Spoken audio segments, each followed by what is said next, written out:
Recibir a las hordas partidarias, ¿no es meterse en política? Bueno, esta pregunta me la hago porque el Papa sí no deja de ser noticia por sus, no sé, provocaciones, decir a esta altura.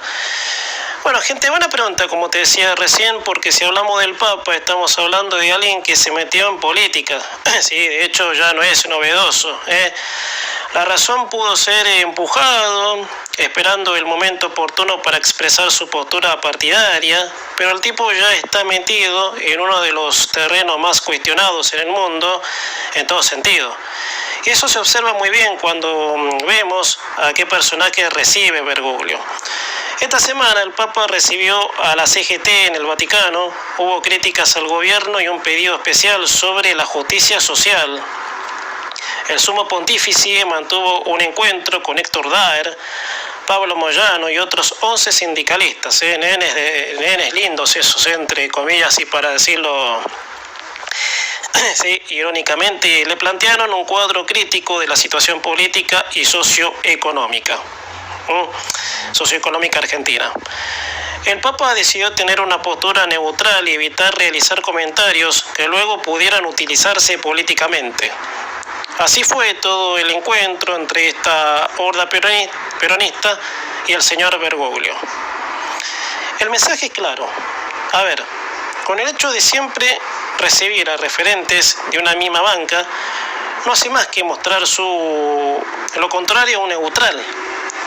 A ver, gente, un neutral recibe hasta el que más odias, obviamente, para decirlo así, que ese, gente, y esto muchas veces lo dije, no debería ser el rol del Papa gente. Un señor, sí, que está,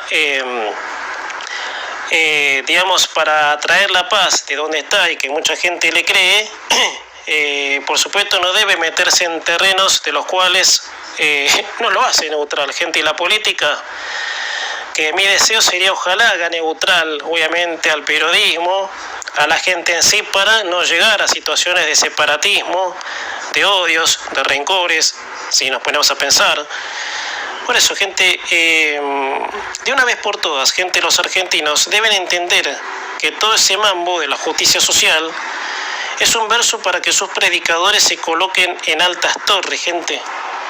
Y el Papa está bajando ese terreno paupérrimo, sí, odioso, provocador. ¿Por qué? Ya te dije, gente, sí, será que Bergoglio esperaba el momento, sí, para sentar ideología, sentar cabeza en lo que piensa. Bueno, gente, hay muchas historias y aquí muchas veces yo lo he contado, sí, en el Vaticano, sí, que existe el famoso lavado de guita en el Vaticano. Y justo se da en el contexto de que los Kirchner, por supuesto, son obviamente escrachados por lo que es la ruta del dinero, lo que descubrió la Nata, ¿sí?, en su momento. Bueno, el Papa ya era Papa, obviamente, ¿no? Entonces hay mucha coincidencia, gente, que en un día me gustaría meterme en más profundidad en otro contexto en esto porque es interesante. La justicia social que existe, gente, es la de las libertades públicas e individuales, que son las bases, que son la base del progreso de cualquier país del mundo. Todo aquel que se escude en un colectivismo, como ese llamado justicia social, no está buscando otra cosa que no sea ¿sí?, el enriquecerse a costa de aquel al que le va a pisar la cabeza chupándole la sangre, gente. Yo creo que el mundo, obviamente entero, tiene que conocer quién es Daer, ¿sí?, para ver quién es Bergoglio. Porque de saber quién es Héctor Daer, quién es Beliboni, quién es Grabois, que este señor, ¿sí?, de ropaje blanco mandó a hacer lío, obviamente para lograr los objetivos que la paz, obviamente, y la concordia no pudieran lograr. Entonces, viendo estos personajes, el mundo tiene que saber quién es Bergoglio persona, ¿no? Porque Bergoglio Papa es el buenito, es el niño yo no fui, para decirlo así, pero no. Bergoglio Papa es lo peor, obviamente, que en las antípodas, ¿no?, del pensamiento, para decirlo así, ha mostrado, por supuesto, su hilacha, para decirlo así, de lo que es Bergoglio, de lo que apoya, obviamente, en definitiva, Bergoglio. Gente, por otro lado tenemos el UCR, obviamente, que En el pasado, gente, fue total rival del peronismo. Todas las elecciones que se disputaron en el país a lo largo de la historia entre el radicalismo y el peronismo fueron de mucha competencia, ¿sí? De relucimientos, de mucha expectativa, pero siempre se dudó de algún accionar de la UCR. Tengamos en cuenta que la misma ha sido dividida desde Irigoyen por las distintas ideas que circulaban cuando la banca era una sola. Por eso, lamentablemente, con el correr del tiempo, esa banca se quedó sin identidad, mencionando las posturas de sus discípulos referentes, desde Ricardo Alfonsín hasta Leopoldo Moró. La UCR no tenía el objetivo de liberar al país de las sombras del estatismo, sino seguir sus recetas con otro formato, o sea, con un discurso vendido de otra manera. El veto de la movilidad jubilatoria, gente, que también fue mucho el tema de esta semana que pasó, ¿sí?, ha generado un cimbronazo en la totalidad de las instituciones. Y la UCR, por supuesto, vuelve a ser reflejo divisorio, el cual, si nos remontamos a la época de Irigoyen, es lo mismo, porque la UCR se dividió porque había algunos que pensaban distinto, y desde ahí existió la UCR, y que es la Unión Cívica Radical Intransigente, que se diferenciaba de la banca original. Te decía, el veto del presidente ya hace unos años, mejor dicho, ya hace unos días, hizo como un sacudón en la determinación de tomar posturas. En ese sentido, el partido ha decidido echar a diputados que apoyaron el veto a la movilidad jubilatoria. En ese sentido, el que se expresó fue Alfredo Cornejo, que dijo: le hacen daño a la imagen del partido, en referencia a la baja de los diputados que votaron a favor del veto presidencial. Decía, la UCR cayó cuando tuvo esa división, que en corto tiempo no afectaría, dado a que tuvimos presidentes radicales con impronta de despegar al país de toda atadura que le impida el avance. Pero cuando ocurrió la crisis de 2001, su caída en picada fue estrepitosa.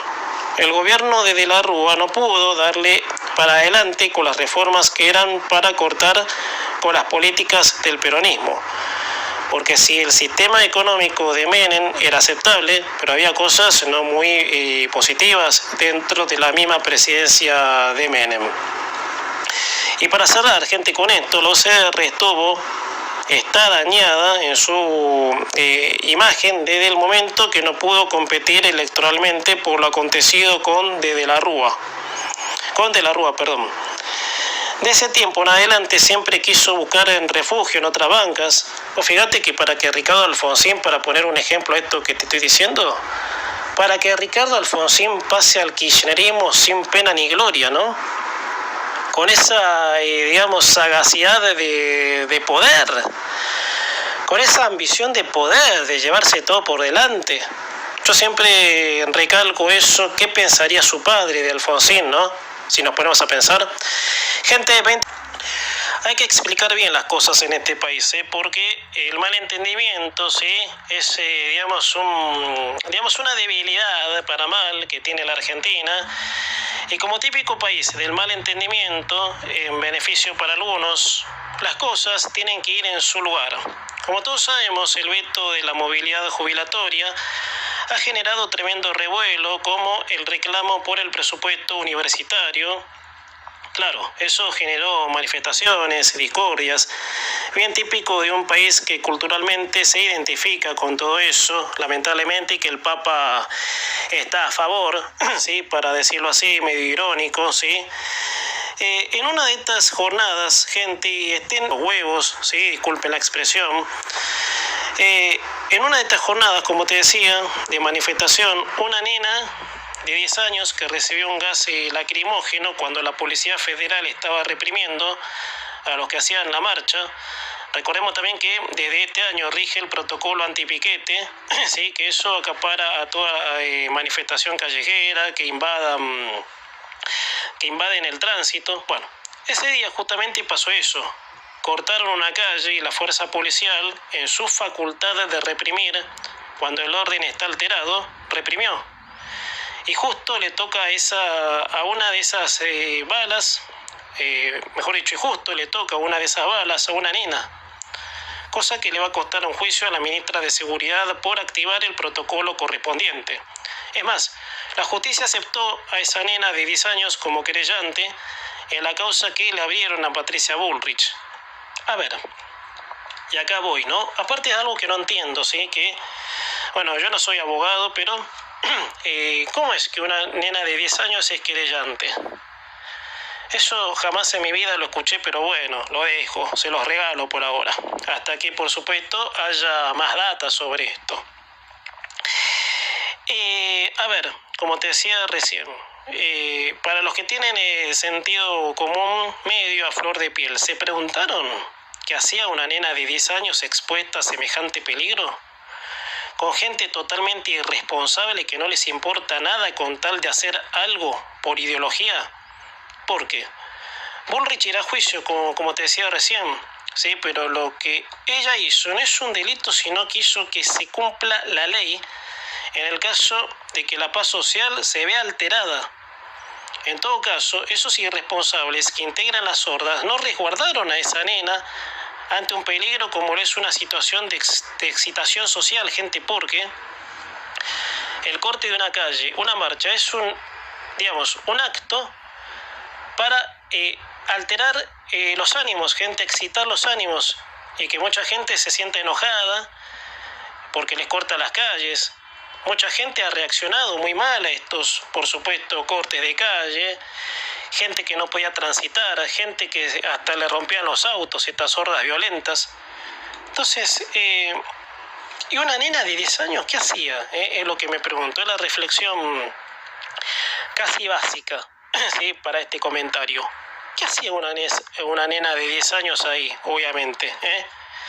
Segurísimo, sí, que los medios casi harán un festín con esto, porque su enfermedad ideológica los hace remover el pasado, a lo que para ellos sería una represión de la democracia,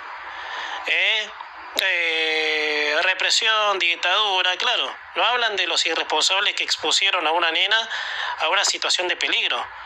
Los medios van a hablar de dictadura, derecho, represión, todo para infundir, ¿sí?, agarrados de esa historia, un clima turbio, porque eso es lo que están buscando. Bueno, gente, yendo al pasado, quizás gente con Santiago Maldonado, en la época de Macri, quisieron hacer lo mismo, ¿sí? Hacer pasar a Santiago Maldonado, cuando no sé cuántos peritos, ahora no recuerdo el dato exacto, cientos de pericias indicaron que se había muerto ahogado, que escapaba. En ese entonces también Bullrich era ministra de Seguridad de la policía, ¿sí? Porque ¿qué hacía Maldonado en el momento que escapaba de la policía? Estaba haciendo quilombo, ¿sí? Intentando cortar una ruta, ¿sí? Por, digamos, tomar encima, y peor todavía, un terreno, de tomar hectáreas, obviamente en un campo. Entonces, cuando se lo querían sacar, el tipo, peor todavía, quiso, por supuesto, pasar por sobre la policía, escapando, bueno, y se cayó al río y se ahogó, obviamente. Esa historia, gente, no fue bien contada porque las hordas, por supuesto, en ese entonces caratuladas mapuches. Y ahora, gente, pasa lo mismo, ¿sí? La idea de esta organización es tirar un muerto, ¿sí? Como es obviamente el objetivo siempre de ellos, tirar muertos. Y no importarle la vida, ¿sí? Porque ustedes se creen que a estas hordas le importa la vida de los nenes de 10 años. En muchas de estas manifestaciones hay muchos chicos, ¿sí? Que sinceramente no se sabe a qué van, porque son chicos, no saben, obviamente. Entonces miren el grado de enfermedad que esta ideología tiene de exponer a criaturas a situaciones peligrosas. Realmente, donde lo quieras ver, gente, si nos ponemos a pensar, es inentendible. 20 horas en punto, gente, cerrada.